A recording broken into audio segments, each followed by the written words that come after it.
पूर्वं रामतपोवनादिगमनं हत्वा मृगं काञ्चनं वैदेहीहरणं जटायुमरणं सुग्रीवसम्भाषणम् बालीनिग्रहणं समुद्रतरणं लङ्कापुरीदहनं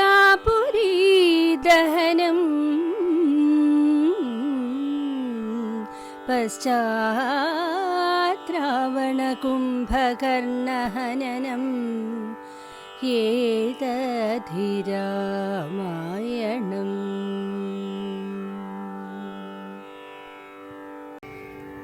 श्रीराम राम राम श्रीरामचन्द्र जय श्रीराम राम राम श्रीरामभद्र जय श्रीराम राम राम सीताभिराम राम श्रीराम राम राम लोकाभिराम जय श्रीराम राम राम रावणान्तक राम श्रीराम मम हृदि रम राम राम राम श्रीराघवात्मा राम श्रीराम रमापते श्रीराम रमणीय विग्रह नमोस्तुते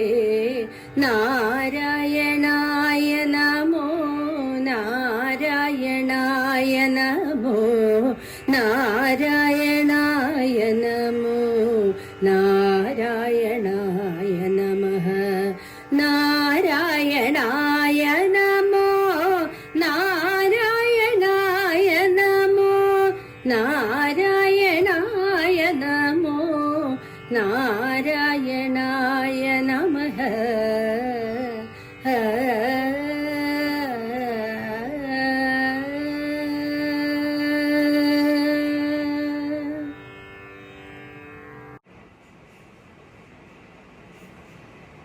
വാൽമീകിയുടെ രാമായണം എന്ന ഇതിഹാസം അറിവിന്റെയും ജീവിതാനുഭവങ്ങളുടെയും ഒരു നിധിശേഖരമാണ്. കഥാപാത്രങ്ങളുടെ ധീരമായ പ്രവൃത്തികളും ഗുണവിശേഷങ്ങളും നമ്മെ ഒരുപാട് ആകർഷിച്ചിട്ടുണ്ട്. സത്യം, ധർമ്മം, നീതി തുടങ്ങിയവയാണ് രാമായണത്തിൻ്റെ കാതലായ തത്വങ്ങൾ. ഏത് പ്രതിസന്ധി ഘട്ടത്തിലും സത്യവും ധർമ്മവും കൈവിടരുത് എന്ന് ശ്രീരാമൻ നമ്മൾക്ക് പല സന്ദർഭങ്ങളിലും പഠിപ്പിച്ചു തരുന്നുണ്ട്.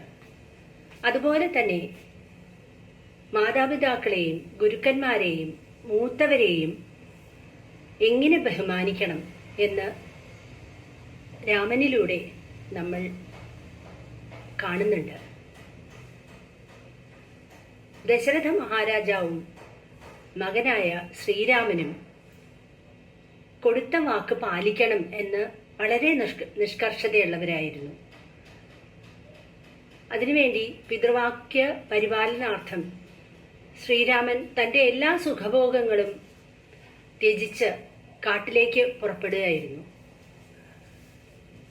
ശ്രീരാമന്റെ അമ്മമാരായ കൗസല്യയും സുമിത്രയും അച്ഛൻ്റെ വാക്ക് പരിപാലിക്കാനായി ശ്രീരാമന് വേണ്ട നിർദ്ദേശങ്ങൾ നൽകി കാട്ടിലേക്ക് പറഞ്ഞയക്കുകയായിരുന്നു. എത്ര മഹത്വമുള്ളതായിരുന്നു! എന്തൊക്കെ തടസ്സങ്ങൾ വന്നാലും അച്ഛൻ്റെ വാക്ക് പരിപാലിക്കണം എന്ന നിർബന്ധമായിരുന്നു അവർക്ക്.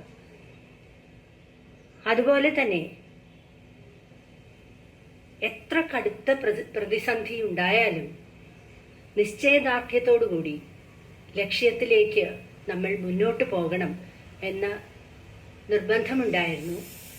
അങ്ങനെ ചെയ്താൽ വിജയം തന്നെ കൈവരിക്കും എന്ന് ശ്രീരാമനും ഹനുമാനും അവരുടെ അനുയായികളും നമ്മൾക്ക് കാണിച്ചു തന്നിട്ടുണ്ട് പല അവസരങ്ങളിലും. പിന്നെ നമ്മൾ രാമായണത്തിൽ കാണുന്നത് സഹോദര സ്നേഹം. അത് ലക്ഷ്മണനും ഭരതനും നമ്മൾക്ക് പല അവസരങ്ങളിലും കാണിച്ചു തന്നു. ഭരതൻ, ലക്ഷ്മണൻ എന്നിവരുടെ പ്രവൃത്തികളും തീരുമാനങ്ങളും ഒരു കുടുംബം എങ്ങനെ ശിഥിലമാകാതിരിക്കും, അല്ലെങ്കിൽ എങ്ങനെ ഒരു കുടുംബത്തിനെ ചേർത്ത് പിടിക്കാം എന്ന് നമ്മൾക്ക് കാണിച്ചു തരുന്നുണ്ട്. ആ സഹോദര സ്നേഹം പറഞ്ഞറിയിക്കാൻ വയ്യാത്തത്രയും ആഴത്തിലായിരുന്നു. അത് നമ്മൾ കണ്ടു പഠിക്കേണ്ടത് തന്നെയാണ്.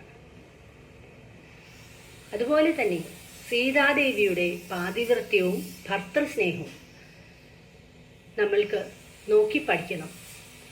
രാവണന്റെ പ്രലോഭനങ്ങൾക്കൊന്നും വശംവദയാകാതെ സീതാദേവി രാമനെ തന്നെ ഭജിച്ചിരുന്ന് അവസാനം രാമനിലേക്ക് തന്നെ എത്തിച്ചേർന്നു.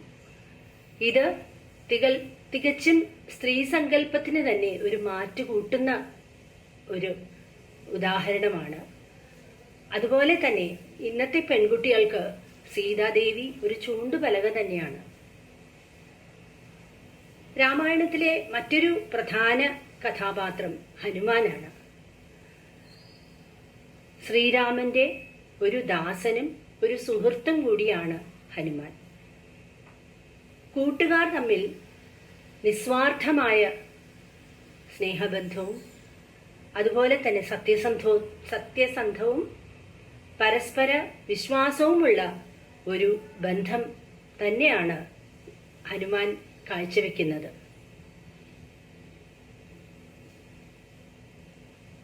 നാം ചെയ്യുന്ന പ്രവൃത്തികൾക്ക് നാം തന്നെ ഉത്തരവാദിയാണ്, അല്ലെങ്കിൽ നാം തന്നെയാണ് അത് അനുഭവിക്കേണ്ടി വരുന്നത് എന്ന് കാണിച്ചു തന്നു. അതിനുള്ള ഒരു ഉത്തമ ഉദാഹരണമാണ് രാവണനും കൈകേയിയും. അവരവർ ചെയ്ത കർമ്മങ്ങളിൽ അതിന്റെ ഫലം അവരവരെ തന്നെ അനുഭവിച്ചു, അല്ലേ? അങ്ങനെ രാമായണ കഥയിലൂടെ സത്യം, ധർമ്മം, നീതി, ദയ, സൗഹാർദ്ദം തുടങ്ങിയ ശ്രേഷ്ഠമായ ഗുണങ്ങൾ നമുക്ക് വേണ്ടി വെളിവാക്കപ്പെടുന്നു. അതുകൊണ്ട് തന്നെ കർക്കിടക മാസം രാമായണ മാസമായി നമ്മൾ ആചരിക്കുന്നു. രാമായണ പാരായണം ഈ മാസത്തിൽ എല്ലായിടത്തും മുഴങ്ങിക്കേൾക്കാം. രാമായണത്തിലെ തത്വങ്ങളെ മനസ്സിലാക്കി ജീവിച്ചാൽ നമുക്കും വരും തലമുറയ്ക്കും വളരെ പ്രയോജനമായിരിക്കും. അതിനുവേണ്ടി ഞങ്ങൾ കടലകടലാസിലെ കൂട്ടുകാർ ശ്രോതാക്കൾക്ക് വേണ്ടി രാമായണത്തിലെ കഥകളും അല്പം കാര്യങ്ങളും വരും ദിവസങ്ങളിൽ നിങ്ങളുടെ മുമ്പിൽ അവതരിപ്പിക്കുകയാണ്. അത് കേൾക്കാൻ എല്ലാവരും കാതോർക്കുക. നന്ദി, നമസ്കാരം.